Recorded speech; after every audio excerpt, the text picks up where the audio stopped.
Hello aspirants, welcome to the strategy series of day 96। तो आज हम हमारे डे 96 के जो टारगेट्स हैं हम इन्हें यहाँ पर डिस्कस करेंगे। ये एक स्ट्रेटजी सीरीज आपके लिए बनाई गई थी। This is a road map from zero to prelims. आपके टाइम के लिए मैंने यहाँ पर डिवाइड किया था प्रीलिम्स के टाइम को। और सबसे बड़ा जो एस्पिरेंट की लाइफ में जो एक स्ट्रगल होता है वो होता है उसे टारगेट्स डिसाइड करने का। तो वो यहाँ पर आपको मिल रहा है। आपको डेली टारगेट्स दिए जा रहे हैं। आपको भी सोचना नहीं पड़ेगा कि मुझे क्या पढ़ना चाहिए, क्या छोड़ना चाहिए। और अब हम जो है हमारे डे 96 के टारगेट को आज हम देखने वाले हैं। डे 1 से स्टार्ट किया था विद एनसीईआरटीज। एनसीईआरटीज ने ही हमारा फाउंडेशन बिल्ड कर दिया।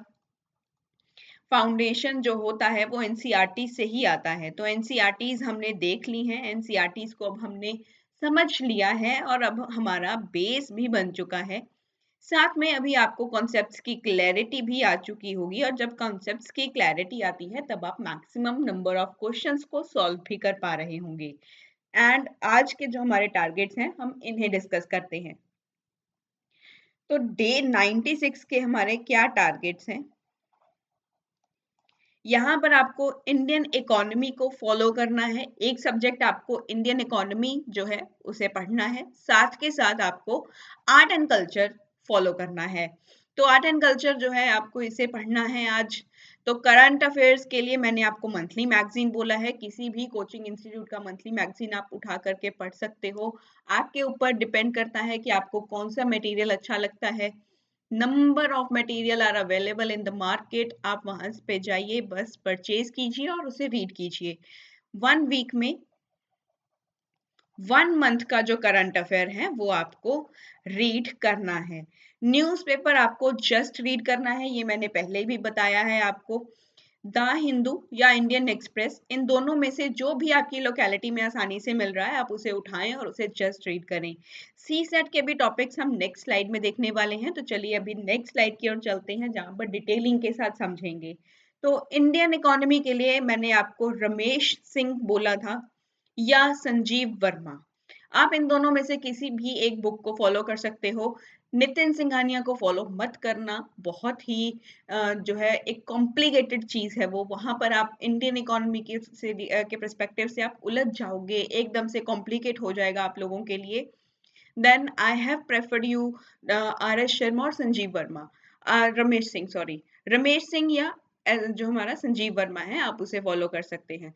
जो हमारी आर एस शर्मा है that is for ancient, I am sorry for that. लेकिन रमेश सिंह जो है वो इंडियन इकोनॉमी के लिए अच्छी है। संजीव वर्मा भी बहुत अच्छी बुक है। अगर आप इंडियन इकोनॉमी के लिए इसे फॉलो करना चाहते हैं तो आप इसे फॉलो कर सकते हैं। इंडियन इकोनॉमी में जो आपको चैप्टर रीड करना है, जो टॉपिक आपको पढ़ना है वो है government budgeting and physical policy. ये टॉपिक प्रीलिम्स के पर्सपेक्टिव से बहुत इंपॉर्टेंट रहता है। एकदम से यहाँ से क्वेश्चंस पूछ लेता है, डायरेक्ट स्टैटिक क्वेश्चंस यहाँ से आ जाते हैं। तो ये इम्पोर्टेंट है, इसे ध्यान से कीजिएगा। ये प्रीलिम्स के पर्सपेक्टिव से, I am repeating the things, के government budgeting and physical policy prelims के पर्सपेक्टिव से इम्पोर्टेंट है। तो इसे बिल्कुल भी मत मिस करना। इसके क्वेश्चंस बहुत सारे एग्जाम में आपको मिल जाएंगे। तो आर्ट एंड कल्चर के लिए आई विल रिकमेंड कि आप जो है, जैसे कि आपने +1 एंड हमारे 10+1 and 10+2, I will say that 11th and 12th कि आपने एनसीईआरटीज को अपने रीड किया है आर्ट एंड कल्चर के लिए। जैसे हमने पहले क्लासेस में, पहले के जो हमारे डेज हुआ करते थे, जो लास्ट हमने डेज में देखा है, कुछ टारगेट सीरीज आपको जब लास्ट में देखा होगा उसमें आपको जो है 10+1 और I will say that 11th and 12th के जो एनसीईआरटीज की बुक थी regarding the art and culture वो हमने पढ़ी थी। वो इम्पोर्टेंट थी, उससे बेस बना है। अभी आपको जो यहाँ पर आप बुक फॉलो करनी है, आप नितिन सिंघानिया को भी फॉलो कर सकते हो। ऑल्दो नितिन सिंघानिया में इतना कंटेंट अवेलेबल नहीं है जितना हमें रिक्वायरमेंट है, लेकिन अगर आपने एनसीईआरटीज को रीड किया है, 11th एंड 12th स्टैंडर्ड की जो एनसीईआरटीज को जब आपने रीड कर चुके हैं, तब आपको जो नितिन सिंघानिया की बुक है वहां से आपको क्वेश्चंस करने में आसानी रहेगी। और साथ के साथ जो है ये इम्पोर्टेंट सेगमेंट है आर्ट एंड कल्चर का। a lot of questions came from this segment.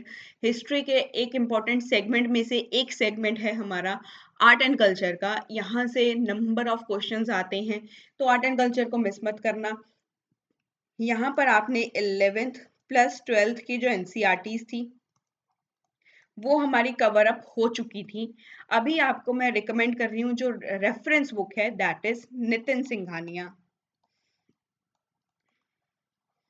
Nitin Singhania की जो बुक है वो आप प्रेफर कर सकते हो, बहुत अच्छी बुक है वैसे। लेकिन अगर आपको अगर 11th एंड 12th की आपने एनसीईआरटीज पढ़ी है तो आपको नितिन सिंघानिया जो है यहाँ पर आपको इजी लगने लगेगी। बहुत अच्छी बुक है, यहाँ अगर प्रीलिम्स के पर्सपेक्टिव से देखें तो बहुत अच्छी बुक है। लेकिन इतना कंटेंट अवेलेबल नहीं है, फिर भी 12th और 11th की जो एनसीईआरटीज को मिलाकर और नितिन सिंघानिया को मिलाकर देखा जाए तो यहाँ से कंटेंट अच्छा बनेगा। तो 11th और 12th की एनसीईआरटीज के साथ साथ आपको नितिन सिंघानिया भी फॉलो करनी होगी, तब आपका एक अच्छा आर्ट एंड कल्चर के क्वेश्चंस प्रिपेयर हो पाएंगे। तो इसके लिए आपको इंडियन आर्किटेक्चर, टेम्पल आर्किटेक्चर जो है वो यहाँ से रीड करना है। नितिन सिंघानिया की बुक में ये सब चीजें दी हुई हैं। इंडियन आर्किटेक्चर और टेम्पल आर्किटेक्चर के बारे में नितिन सिंघानिया की बुक में दिया हुआ है। आपको वो सब चीजें पढ़नी है, वो इम्पोर्टेंट सेगमेंट है। हमारे इंडियन आर्किटेक्चर और टेम्पल आर्किटेक्चर दोनों ही इम्पोर्टेंट हैं। यहाँ से क्वेश्चन ज्यादा आते हैं टेम्पल के स्ट्रक्चर के ऊपर, कौन से स्टाइल में बना हुआ है, इस तरीके के जो क्वेश्चंस हैं वो ज्यादा पूछ लेता है। तो ये इम्पॉर्टेंट है, तो इन्हें मिस मत करना। ये दोनों टॉपिक्स जो हैं आपके इम्पॉर्टेंट है। 11th एंड 12th की एनसीईआरटीज के साथ नितिन सिंघानिया जरूरी पढ़नी पड़ेगी, इसके बिना क्वेश्चन सॉल्व नहीं होने वाले हैं। तो ये इम्पॉर्टेंट है, ये तीनों बुक्स आपके लिए इम्पॉर्टेंट है। आई विल रिकमेंड कि नितिन सिंघानिया को फॉलो कीजिए, मुझे भी ये बुक बहुत अच्छी लगती है।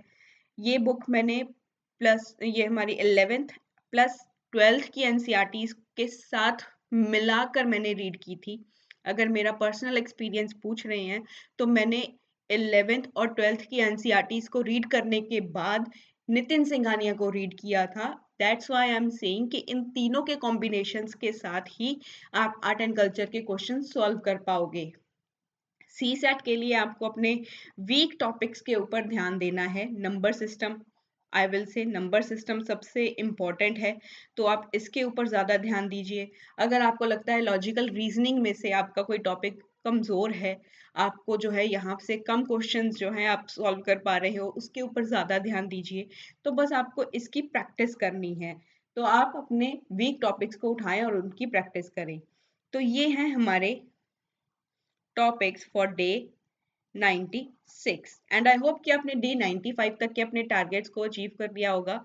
और अगर आज की वीडियो आपको अच्छी लगी हो तो इसे शेयर जरूर करना। Do subscribe the channel. Thank you so much for the love and support which you show towards my channel. और अगर आपको प्रेपरेशन के रिगार्डिंग, आपके किसी पर्टिकुलर सब्जेक्ट के रिगार्डिंग, आप प्रीलिम्स के रिगार्डिंग अगर आपको किसी भी चीज़ में कोई प्रॉब्लम आ रही है तो आप डायरेक्टली मुझसे कनेक्ट कीजिए। I will try to solve your problem, ताकि आपकी जो प्रेपरेशन की जर्नी है वो अच्छे से चले और आप अपने टारगेट को अचीव करें। Thank you so much once again. Keep learning and keep motivated.